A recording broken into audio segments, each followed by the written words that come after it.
안녕하세요, 비트TV입니다. 일단 비트코인 일봉 차트부터 봐보겠습니다.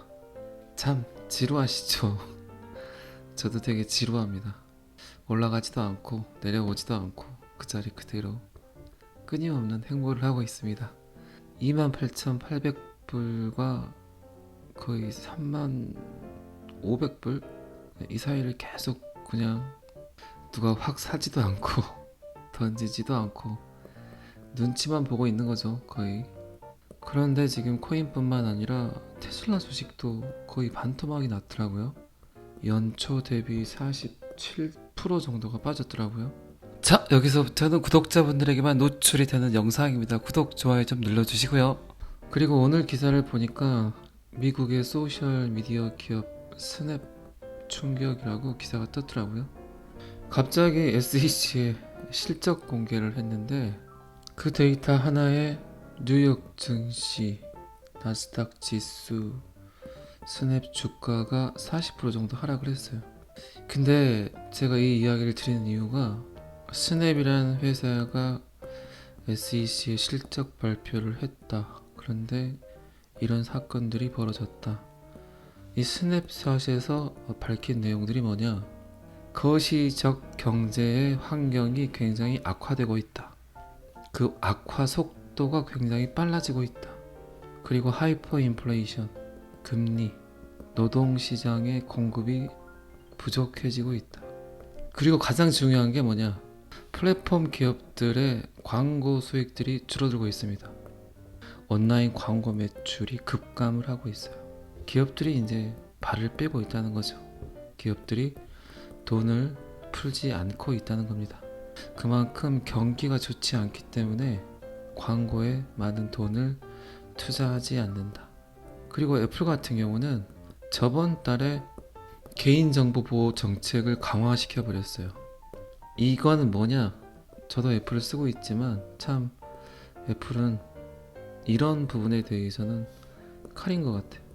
쓸데없는 광고 노출을 하지 않는다. 소비자 보호 정책이죠. 애플 고유의. 그리고 안드로이드와 달리 iOS는 고객 정보를 그렇게 많이 팔지는 않습니다. 철저히 검증된 곳에만 노출시키지 삼성같이 무분별하게 고객의 데이터를 노출시키지는 않아요. 이런 이유 때문에 저도 애플을 사용을 하는데 이런 이제 애플의 정책들, 줄어드는 광고 부분에 대해서는 지금 구글도 마찬가지래요. 광고들이 잘 들어오지 않고 있다고 합니다.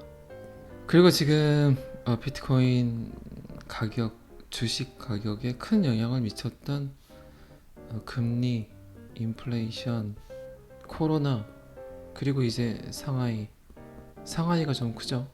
상하이 때문에 지금 난리죠. 전 세계 경제가. 공장이 문을 열지 않기 때문에. 테슬라도 마찬가지고, 그리고 애플도 마찬가지고, 우리나라 기업들도 상하이 공장을 갖고 있는 기업들이 꽤 있어요. 농심도 마찬가지고, 오리온. 제가 코인 이야기를 해야 되는데 자꾸 딴 얘기를 하는 건가요? 그런데 어차피 여러분들도 한 번씩 다 들으셨겠지만 알고 계셔야 될 내용들이라 제가 또 쓸데없는 소리를 하고 있습니다. 우크라이나 사태, 이게 가장 크죠. 밀가루 가격 상승, 그리고 오늘 인도가 설탕까지 이제 수출을 제한하겠다고 이야기를 했죠. 점점 제가 영상에서 여러 번 말씀드렸지만 이제 한 나라가 자급자족이 되지 않는다. 그러면 굉장히 위험해질 수 있다. 그건 우리나라도 마찬가지예요. 특히 식료품, 인도가 밀가루에 이어서 설탕까지 막아버리는 건 결국 자국민들을 살리겠다. 세계 경제보다는 자국의 인플레이션이 더 중요하다고 판단을 내렸겠죠. 그만큼 인도와 중국이 굉장히 중요한 나라가 되어버렸어요. 제조 강국. 중국 공장이 문을 닫아버리니까 전 세계 경제가 휘청. 그리고 인도에서 먹을 걸 주지 않는다고 하니까 식료품 가격이 오르고 점점 인류는 이 한 테두리 안에 사는 것 같아요. 그런 느낌들은 저만 그러는 거 아니죠? 다 그런 생각들 하고 계시죠? 테슬라를 연초에 타신 분들 같은 경우는 지금 47.6% 정도 빠졌다고 하니까 주식 사시는 분들 많이 계시죠? 제 영상 보시는 분들 중에서도. 지금 가격이 628불 정도 되는 것 같아요. 700 슬라도 깨지고 500 슬라를 바라보고 있더라고요. 꽤 심각한 일이죠. 1243달러에서 628불까지 떨어졌다. 그래도 전기차로는 최고 권위 있는 그런 회사인데 테슬라도 상하이 공장 폐쇄를 해버리니까 일단은 조금 휘청거리는 것 같고, 그리고 일론 머스크가 좀 자발되기가 없잖아요. SEC도 싫어하고 민주당과 좀 대립적이고, 어쨌든 이번에 지금 테슬라가 100조 정도가 증발됐어요. 근데 심각한 게 제가 테슬라 차트를 보니까 400달러까지도 갈 수 있을 것 같더라고요. 전문가들은 540달러까지 갈 수 있다고 하는데 540달러가 무너지게 되면 400불까지 갈 수 있다. 400불까지 가게 되면 굉장히 큰 문제가 생겨요. 테슬라 측에서 일론 머스크가 추가 증거금을 또 따로 내야 됩니다. 그렇게 된다면 일론 머스크가 갖고 있는 테슬라 주식 1300만 주를 던져야 돼요. 이게 이제 문제라는 거죠. 근데 뭐 워낙 똑똑한 일론 머스크라 뭐 해결책을 갖고 있겠죠. 트위터를 사겠다고 테슬라 주식을 던졌죠. 10조 정도를 던졌어요. 어쨌든 지금 기술주 중심으로 S&P 500도 그렇고 나스닥도 그렇고 주식이 점점 하락을 하고 있어요. 이거의 견주 보면 지금 비트코인이 잘 버티고 있지 않나요? 제가 계속 A 주시를 하고 있거든요. 주식 시장과 비트코인의 상관관계를. 그런데 생각보다 비트코인은 잘 버티고 있는 것 같습니다. 약간 걱정들을 하셔야 될 시기가 올 것 같아요. 7월, 8월 정도 되면 지금 우리나라도 인플레이션이 좀 심각한데 더 심각해질 겁니다. 근데 인플레이션은 항상 더 못 사는 나라들을 더 힘들게 하죠. 더 가난한 나라일수록, 더 가난한 가족일수록 더 가혹한 인플레이션을 겪죠. 저개발국, 달러 유출이 심각하게 일어납니다. 지금 전 세계 경제학자들이 그런 얘기를 많이 해요. 1970년도에 일어났던 오일 쇼크가 생각이 난다. 오일 가격이 4배 상승을 해버렸죠. 오일 가격이 4배 상승을 한다는 건 기타 공산품들이 거의 10배에서 15배 정도 상승을 하는 그런 형태들을 보이기 때문에, 그래서 이제 심각하다는 겁니다. 그런데 지금 1970년에 겪었던 오일 쇼크의 전조 증상들이 보이고 있다고 해요. 여러분들은 비트코인, 리플을 투자를 했는데 진짜 인플레이션 해칭, 달러의 해칭 수단이 될 건지 아닐 건지 정말 요번 기회에 확실히 아실 것 같으세요. 가격 방어 잘 하고 있잖아요. 어쨌든 비트코인. 인플레이션이 지속되면 그 다음 찾아오는 게 스태그플레이션. 지금 스태그플레이션이라고 이야기하는 사람도 많아요. 저도 약간 그런 생각을 갖고 있고, 다 오르는데 내 봉급만 오르지 않는다. 이게 스태그플레이션이죠. 실물 경제는 계속 죽어가는데 가격만 오른다. 그러면 이제 외식 3번 하던 거 한 번으로 줄이고 사고 싶은 게 있더라도 좀 고민을 하고 참죠. 지갑이 닫아진다는 얘기입니다. 지갑이 닫아지게 되면 서두에 이야기 드렸던 것과 같이 기업들의 소비가 줄겠죠. 광고를 줄이든가 공장을 덜 돌리든가 아니면 이제 인원 감축을 하겠죠. 그렇게 되면 기업 가치는 떨어지고 주식 가격은 더 하락을 하고, 그렇게 해서 이제 경기가 약간 침체 국면으로 들어가고, 그러다 보면 이제 불황이 오죠. 불황이 오게 되면 인플레이션보다 더 심한, 스태그플레이션보다 더 심한 디플레이션이 찾아옵니다. 이게 이제 제일 무서운 거죠. 부동산 가격 하락, 주식 떡락, 계속 떨어진다는 거죠. 너무 우울한 이야기를 했나요? 그런데 저는 여러분들이 이 정도는 좀 알고 계셔야 된다고 생각을 합니다. 분명히 우리는 이 모든 일들을 예측했었잖아요. 예측하고 비트코인과 리플, 이더리움 충분히 해칭 수단으로 생각을 하고 지금 투자를 하고 계신 거죠. 이제 결판의 날이 오겠죠. 다 같이 그냥 떡락을 하던가 아니면은 유일하게 상승을 암호화폐가 할 수 있을 건지 보시면 아실 겁니다.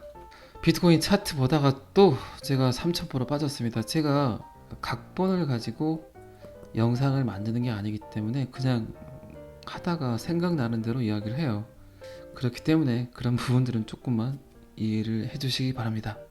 저희 기사는 WEF 2022 월드 이코노믹 포럼 세계 경제 포럼에서 암호화폐 블록체인에 관한 이야기들이 많이 나와 있어서 그 내용 잠깐 봐보도록 하겠습니다. 이번 포럼에서 주된 내용은 블록체인 기술, 그리고 중앙은행 디지털 통화, 그리고 웹3 및 대체 불가 토큰. 이곳에서도 지금 브레드 관련 하우스는 규제와 명확성이 필요하다. 암호화폐 산업과 관련하여 규제 기관에서 그런 일들을 해줘야 된다고 이야기를 하고 있고, 그리고 루나 사태에 관련된 브레드 관련 하우스의 생각을 이야기를 하는데 참 재밌는 이야기를 합니다.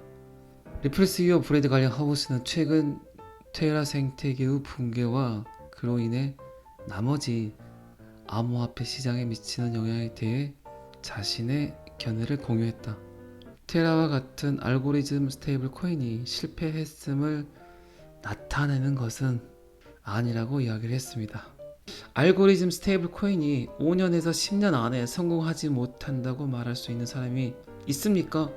알고리즘 스테이블 코인 업계는 계속 거기에 있을 것이고 점점 더 흥미로운 실제 사용 사례를 찾을 것입니다 라고 이야기를 했습니다. 이런 멘트를 들으면 참 브레드 관련 하우스가 똑똑한 놈인가? 천재인가? 이런 생각을 한다니까요. 테라가 너무 빨리 나왔다는 표현 같아요. 제 생각에는 3년 뒤에, 5년 뒤에, 10년 뒤에 나왔으면 충분히 더 많은 인정을 받고 성장을 했을 건데 그 시기가 너무 빨리 나왔다는 거죠. 그리고 이제 미국의 규제 현황에 대해서 이야기를 하는데 이 코인 업계는 어쨌든 명확성과 확실성이 되게 부족하다. 암호화폐에서 일하는 대다수의 사람들은 좋은 행위자이다. 좋은 일을 하는 사람들이다. 그러나 규칙이 명확하지 않으면 투자자가 그 범위 내에서 올바르게 투자하기가 매우 어렵다. 명확성이 따르는, 확실성이 따르는 그런 규제들을 올바르게 해주지 못하고 있기 때문에 그렇기 때문에 사기꾼들이 많다. 그러니까 빨리 규제의 명확성을 제시해야 된다. 제가 이렇게 암호화폐를 보다 보면 제 생각에는 그래요. 지금 암호화폐 시장의 개발자나 암호화폐 회사의 대표들이 얼마나 쉬쉬해가면서 대외적으로 조용히 그냥 상장만 시켜놓고 일도 하지 않으면서 은둔스럽게 아주 그냥 조용히 사람들의 눈을 속여가면서 돈을 벌고 있는 사람들이 얼마나 많은데 봐보세요. SEC와의 소송 중에 있는 암호화폐 회사 대표가 명확성과 확실성이 부족하니까 규제를 만들어야 된다고 이야기를 하잖아요. 지금 전 세계에 존재하는 19,000여 개의 코인 중에 가장 깨끗한 코인이 리플입니다. 저는 100% 그렇게 생각을 해요. 제가 영상에서도 몇 번 이야기 드렸지만 더러운 코인 갖고 와서 닦아봤자 안 깨끗해져요. 미 정부나 미 SEC에서 리플을 선택을 해서 규제의 명확성을 쥐어주려고 하는 이유 중에 하나가 깨끗한 놈을 차라리 가져와서 더 깨끗하게 만드는 게 훨씬 더 현명한 방법이라고 생각을 했었던 것 같아요. 전 세계 암호화폐 툴을 만드는 그런 코인인데 이제 리플 XRP를 보고 전 세계 암호화폐가 암호화폐로 인정받기 위해선 리플이 갖고 있는 시스템을 그대로 따라야 되는데 어줍잖은 놈 갖고 와서 걔를 더 깨끗하게 만들어 봤자 얼마나 깨끗해지겠습니까? 브래드 발링하우스의 대외적인 멘트들을 한 번씩 이렇게 듣다 보면 SEC와 소송 중인 회사의 대표라고 할 수 없는 그런 멘트들을 많이 날리더라고요. 어쨌든 시간이 좀 더 지나봐야 알겠지만 제 생각이 맞을 겁니다. 깨끗한 놈을 더 깨끗하게 해서 전 세계에 있는 모든 암호화폐의 표준이 되게 만들 겁니다. 오늘 제가 또 잠깐 기사를 보니까 소송이 빨리 끝날 것 같다는 데이터가 하나 뜨긴 떴더라고요. 그런데 뭐 빨리 끝난다, 연말 간다, 내년 간다는 끊임없이 나왔던 데이터이기 때문에 그냥 그러려니 합니다. 여러분들도 그냥 그러려니 하세요. 때 되면 모르겠죠. 오늘은 여기까지 하겠습니다. 구독과 좋아요는 항상 저를 힘나게 합니다. 감사합니다. 피트TV였습니다.